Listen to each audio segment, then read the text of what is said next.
Hi, scrolling along with Susan.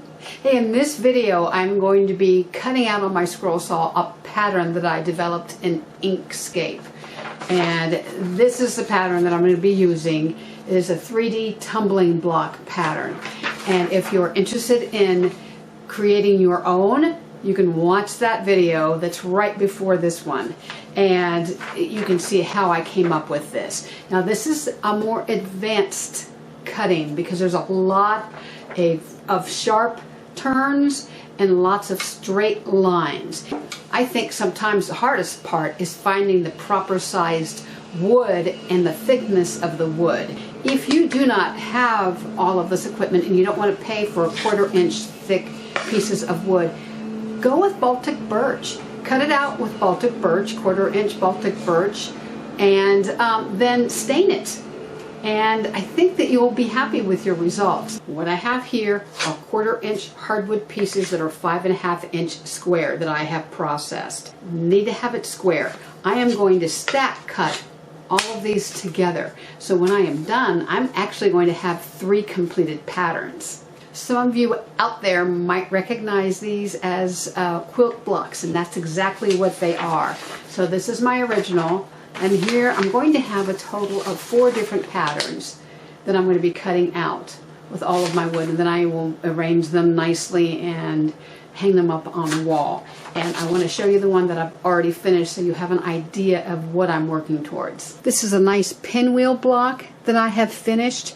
These are not glued together yet, so they are not perfectly aligned. This is just showing you the example of what I'm creating. To make this tumbling block look realistic, like it is 3D, I have chosen 1 dark wood, which is Osage orange, and 2 lighter woods, sassafras and maple. And I'm going to be stack cutting these and cutting them all out together. I am aligning all of the grain the same direction. Make sure each piece is free of any sawdust. Wipe them down or else your double-sided tape will not stick. This double-sided tape I actually got at Menards, and you do not want to skimp on this, and you don't want complete strips. You want to cut it in different strips, and it will help. Like if one of them actually gets loose, you have another one to protect it. This is very thin double-sided carpet tape. I cannot tell you the brand name because I've had it so long I don't remember. And then you just take off the backing of the tape. Take care in placing this just right on your next piece before you tighten it down. You want everything to be aligned. An added protection to my double-sided carpet tape. I am just putting some clear packing tape around the outside. My next step for easy removal is I've cut a piece of Easy Liner contact paper, and I'm going to place it on top here and then the pattern on top of that. My glue of choice is Gorilla Spray Adhesive. You can use whatever kind of adhesive you would like.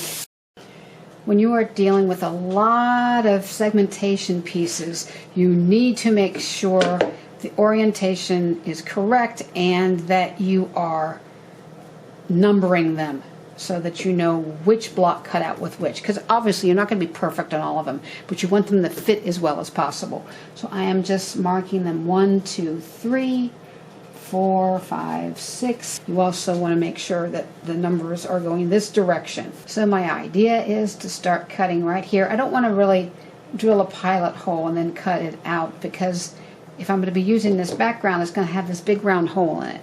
So I'm going to actually have a cutting line here. Go straight up, straight over this way. Go on the outside. Come back on this line, which will make this loose, and then I can cut that separately. I'm here at my Seiko ST 24-inch scroll saw, and always start the project with a new blade. My blade of choice is the MGT Pegasus 5R.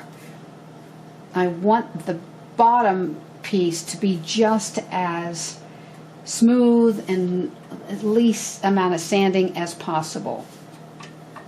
Check your ping. Nope, not tight enough. Let's try again.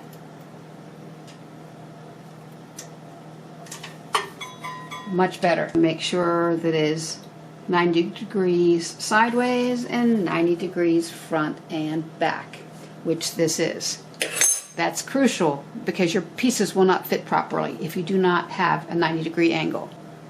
I like Pegasus because so far they do the best job of straight lines.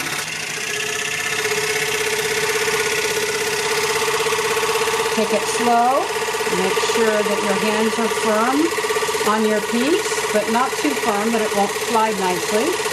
So I was thinking about cutting this, but it's too much of an angle and it's too risky that it won't come out nice and sharp. If you go off of the line just slightly, it's okay because all of those pieces are going to fit. We marked them 1, 2, 3, 4 when you're turning.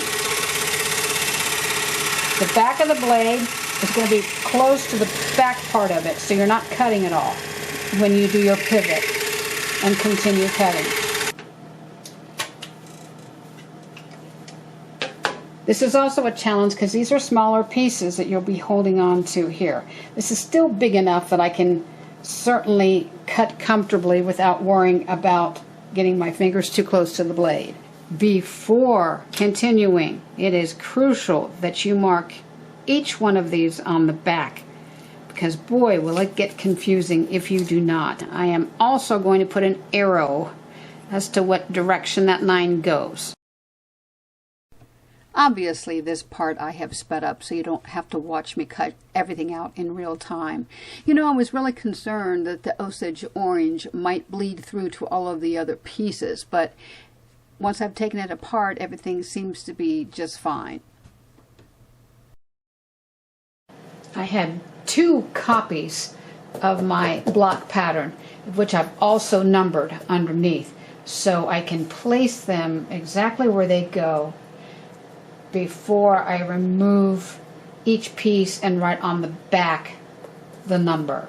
Once again, you flip it, same direction, write the number on the back and the arrow in which it goes on each piece.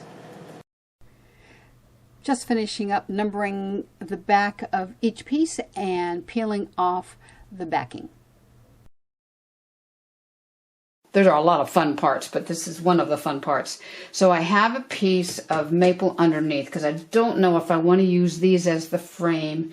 It may not work well with the blocks. So I've got this underneath so I can remove the top part here if I need to. So I'm just going to take pieces starting from the top, fitting them right in here. Wherever the dark piece of wood is laying is where it looks like the tumbling block is either sitting up or on its side. That's why I chose 1 dark and 2 light. I may just cut 5.5 inches out of here and use it raised like this. But you can see, basically, here, let's remove these 2.